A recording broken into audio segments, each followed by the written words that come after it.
Akeem Olufemi Gbajabiamila.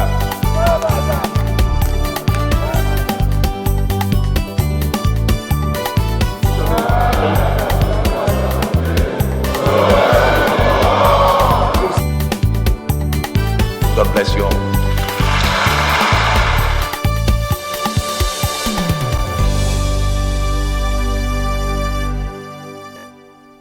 These terror attacks have been going on repeatedly. Chairman Banking.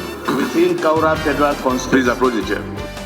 Lawmakers call for an immediate end to recurring terrorist attacks in Kaura local government area of Kaduna State. We feel concerned that more than 2 years after the allegations came to the fore and the uncertainty surrounding the required insurance of these crude exports.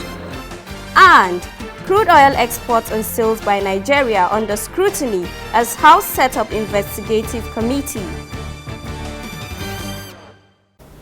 Hello and welcome to House Tickets, a weekly program from the House of Representatives, Federal Republic of Nigeria, to educate you on the workings of the House of Representatives. I am Dihelia Mamza, your anchor. In the next half hour, we shall bring you a summary of proceedings from the Green Chamber for the week spanning 20th to 22nd December 2022, highlights of which include a brief by the Deputy Governor in charge of Financial Stability of the Central Bank of Nigeria, Aisha Ahmad, to explain the reasons behind the cashless policy. Then we have other activities of the lawmakers outside plenary and from the constituency front. Please stay tuned for the full program right after this break.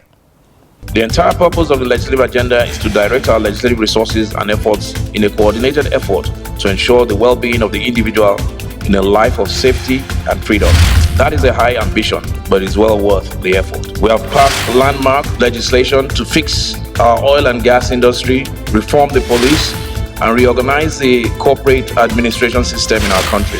We have considered and passed meaningful legislation that impacts all areas of our national life.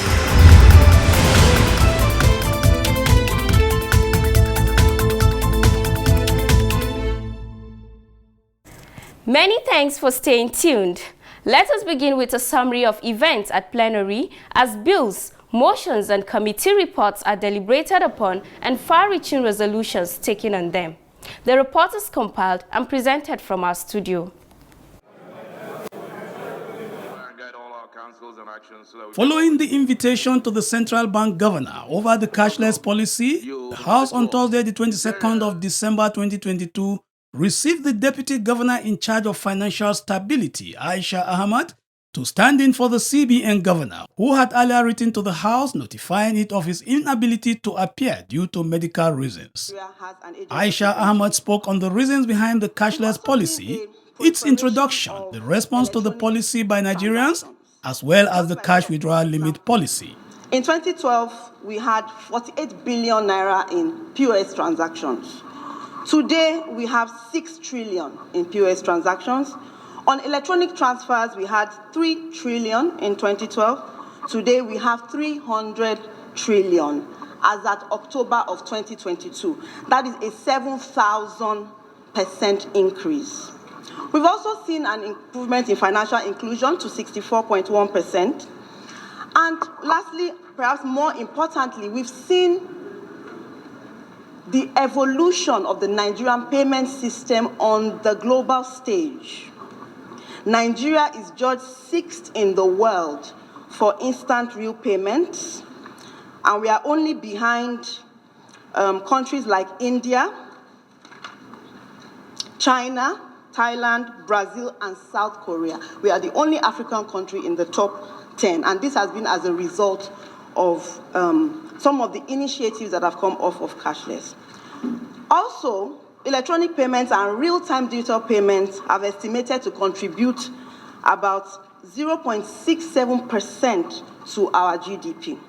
She, however, noted that due to the feedback from Nigerians and intervention of the House on the cash withdrawal limit, the CBN had reversed the policy and increased the withdrawal limit significantly. Going to the cash withdrawal limits that were issued in response to the feedback from Nigerians, in response to the comments that were made by this revered chamber, We took those feedback on board. We did mention, and the CBN governor mentioned, that we'd be flexible in the implementation of this policy in response to stakeholder sentiment.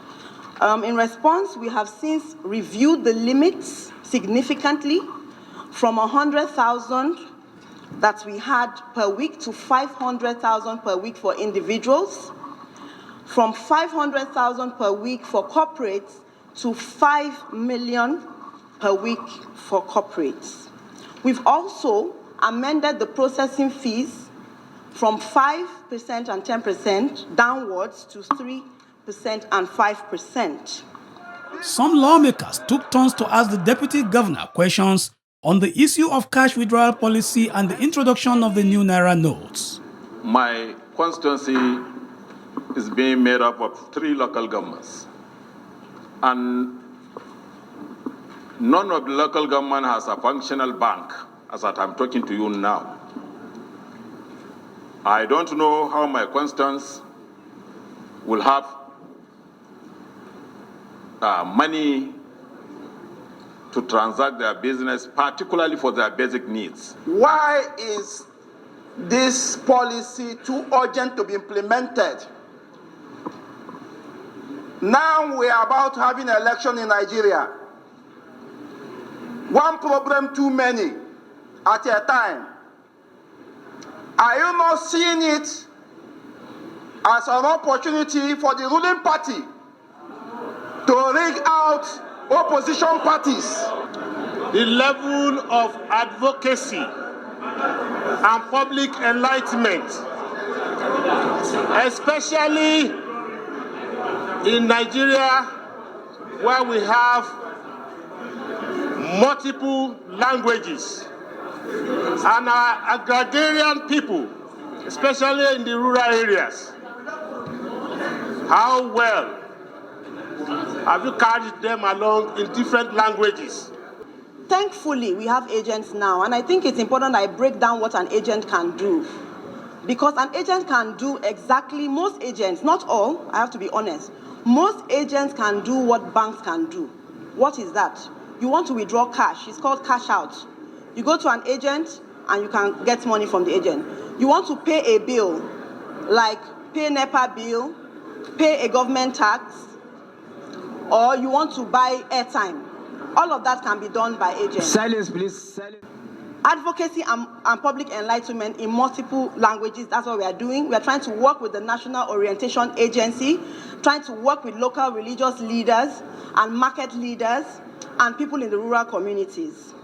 There was a question about why the policy is urgent and the issue around the elections.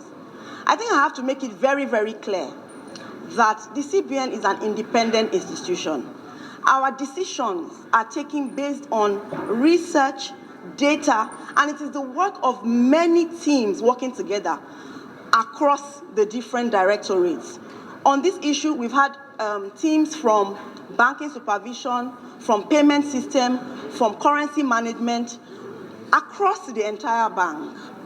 And it is then brought up and we make a decision. At no time do we make decisions based on any political considerations. The Deputy Governor, we have taken your brief under consideration. The House will meet and deliberate. We'll excuse the CBN Governor. Thank you very much.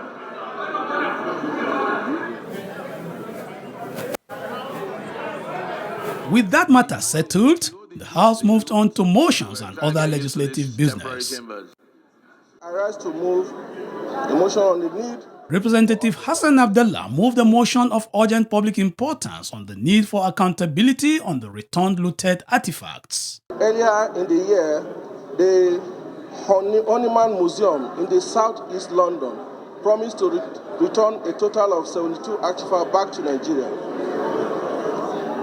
I agree with the German foreign minister in her statement that it was wrong for them to have taken them, and even worse, to have kept them, hence the gradual return of these artifacts to their places of origin. It is also on record that in July this year, Germany returned 2 of these priceless artifact to Nigeria and have, in the last few days, returned over 20 more pieces of the valuable artifact. His prayers, among others, included the need to ensure that the artifacts are returned to their places of origin, as well as the need for the House Committee on Culture and Tourism to liaise with the Federal Ministry of Information and Culture. Those in support, please say aye. The motion was voted on, adopted, and referred to the Committee on Culture and Tourism. With the permission of Mr. Speaker, I would like to move this motion. Representative Gideon Gweni also moved the motion on the gruesome terrorist attack in Kaura Federal Constituency. On Sunday, 17th December 2022, terrorists unleashed terror on the people of Malogum village in Kagoro and neighboring communities, killed 37 persons, stole grains, and destroyed properties worth millions of naira, among others. The House further notes that these terror attacks have been going on repeatedly. Chairman Banking. Within Kaura Federal Constituency. Please approach the chair. Without proactive measures initiated to avert these ugly terror attacks on the people of Kaura local government. He prayed that the House should urge the Federal Ministry of Humanitarian Affairs, Disaster Management and Social Development through the National Emergency Management Agency, NEMA, to immediately provide relief materials to the victims of the attacks in Kaura local government area. Urged President Muhammad Buhari to, as a matter of urgency, to initiate a coordinated joint security operation and provide area surveillance and support to flush out the terrorists and destroy their camps in defense of lives of innocent Nigerians and avoid reoccurrence, among other things. Those in favor, please say aye. Being a straightforward motion, it was voted on and approved, and a minute's silence was observed in honor of the victims. For the souls of the departed, rest in peace. My motion is about the fate of Nigerian students. Still on the platform of matters of urgent public importance, Representative Tolulope Shadipe moved a motion on behalf of Nigerians studying abroad who are on the verge of being deported over their inability to complete the remittance process for their school fees as a result of the negligence of some banks. Some Nigerian international students across the world are having hard times processing international payments for their school fees. Also aware that the Central Bank of Nigeria, is the bank in charge of the processing of these fees, while the payment is provided by the beneficiaries. Observe that Nigerian banks have failed to process Form A's, the form used for foreign currency requests and payment transfers needed for settling school fees and accommodation and other required expenses. In her prayers, she called on the House to mandate the CBN to properly put in place a solution to alleviate the situation that Nigerian students abroad are caught in. Again, mandate the CBN and commercial banks to ensure the processing of all past and new students' fee urgently. The motion, still straightforward, was voted on and approved. I rise, Mr. Speaker, to move a motion. From the order paper came a motion moved by Representative Isiaka Ibrahim for alleged loss of over $2.4 billion in revenue from illegal sale of 48 million barrels of crude oil export in 2015, including crude oil exports from 2014 till date. Worried by the allegations that the entire cargo of 48 million barrels of burning light crude was sold without the proceeds being remitted to the coffers of the country, which translated to a loss to the Nigerian state of over $2.4 billion. Considering the 2015 global average crude oil of $52 per barrel. Distinguished honorable members, we feel concerned that more than 2 years after the allegations came to the fore and the uncertainty surrounding the required insurance of these crude exports, it becomes imperative that the House needs to ascertain the actual details of all previous crude exports from Nigeria from 2014 to date, with regards to quantity, sales, insurance, revenue generated, payment to the Federation account, and how these proceeds were utilized. House in its resolution moved to constitute an ad hoc committee tasked with the responsibility to investigate the whistleblower's allegation of illegal sale of 48 million barrels of Nigerian Bonny Light crude in China in 2015 and the insurance status of the cargo. Investigate all crude oil exports and sales by Nigeria from 2014 till date with regards to quantity, insurance, revenue generated, remittances into the Federation accounts or other accounts, as well as utilization of this revenue for the period under review.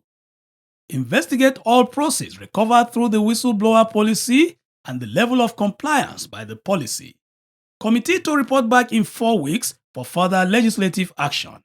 The motion was voted on and adopted. We'll look at precedents, but we'll also look at the reality on ground. Still from the other paper, Representative Femi Gbajabiamila, alongside 3 other lawmakers, moved the motion on the need to introduce anti-corruption classes and training into the primary and junior secondary schools curricula to aid in the fight against corruption and improve civic consciousness among the Nigerian populace. Unless drastic measures are taken with utmost urgency, corruption threatens to destroy the fabric of Nigerian society by continuously sabotaging our national sense of right and wrong beyond repair.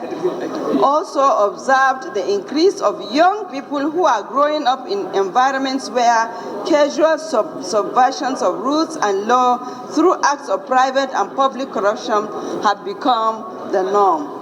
House, after consideration, adopted the prayers, which include to convene a meeting of stakeholders in the education management and regulation sector to consider reviewing the primary and secondary school curricula to integrate anti-corruption awareness courses and programs. Urge the committees on basic education services and legislative compliance to ensure compliance. Several bills came up for first reading in the week under review, some of which include Legislative Houses Powers and Privileges Act Amendment Bill 2022, sponsored by Representative Femi Gbajabiamila, Federal University of Health Sciences Umunkpeyi Mvosi Abia State Establishment Bill 2022, sponsored by Representative Darlington Wokocha, Nigerian Institute of Mining and Geosciences Jos Establishment Bill 2022, sponsored by Representative Muhammad Adam Alkali, and Nigerian Intelligence Trust Fund Establishment Bill 2022, sponsored by Representative Sha'aban Ibrahim Sharada. At second reading, several bills came up for deliberation.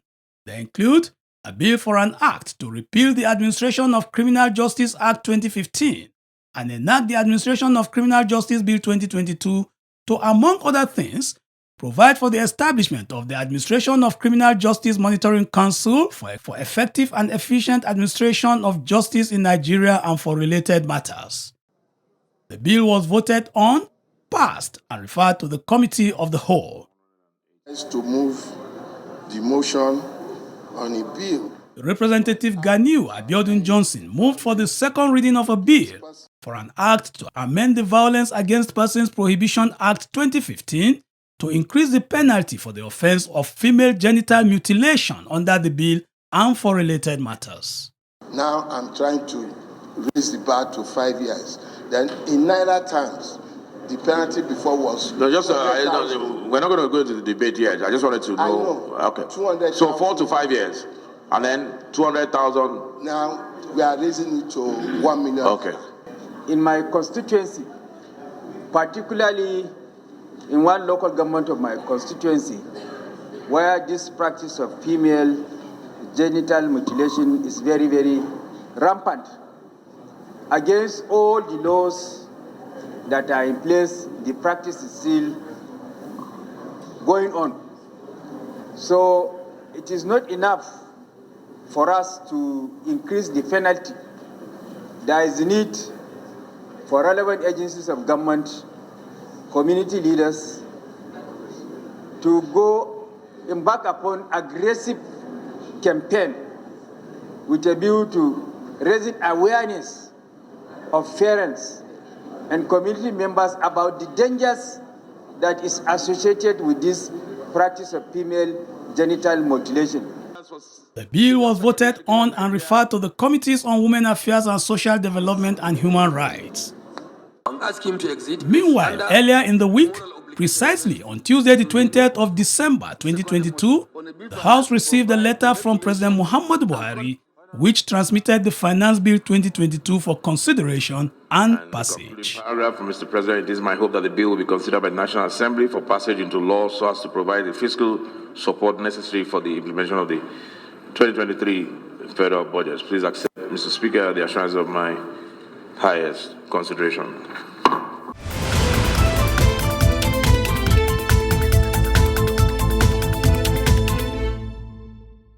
Welcome back. The program is still House Tickets. Before the break, we took a summary of proceedings at the Green Chamber. Up next is a report from the Constituency front, presented from our studio. Keep watching. In line with this determination to ensure self-reliance and sustainable development among the people of her constituency, the member representing Lantang North and Lantang South Federal Constituency, Honorable Benny La, has distributed empowerment items worth several millions of naira to the people of her constituency in order to improve their well-being. The event coincided with the lawmakers' birthday. At least over 1,000 beneficiaries from Lantang South and North received empowerment items, including 300 new motorcycles for commercial purposes, wheelchairs for persons with disability, cash grants and other empowerment items were given to support groups.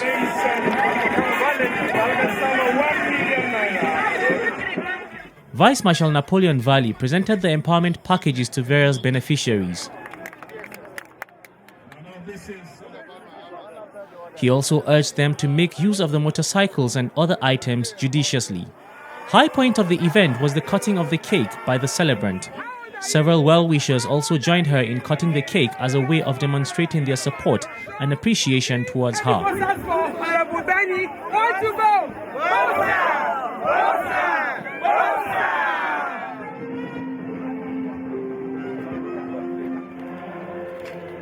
The lawmaker also organized a Thanksgiving service to express gratitude to God and the people for their support, adding that this is the only way she could pay back their good gesture by impacting on their livelihood. I don't know where to start from. God has done so much to me. He has been gracious. He has been kind. He has been faithful.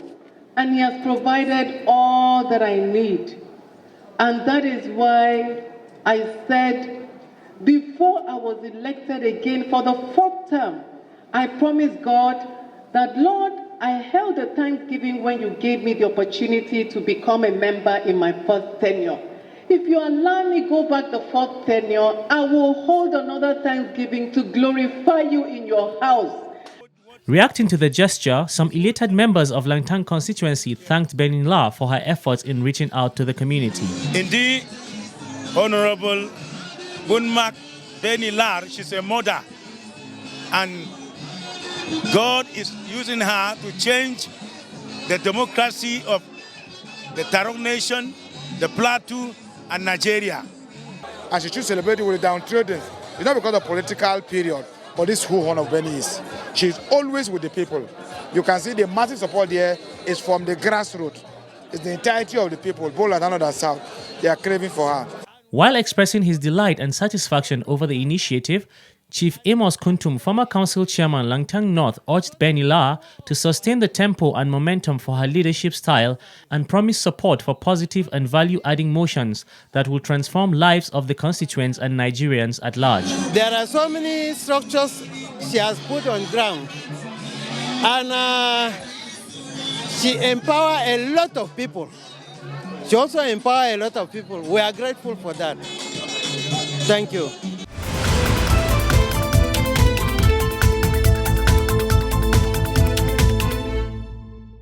Here now we end the program as we urge you to send in your questions and comments through our feedback channel showing on your screen. Keep a date with us next week for another fresh package, compliments of the season, and a Happy New Year in advance.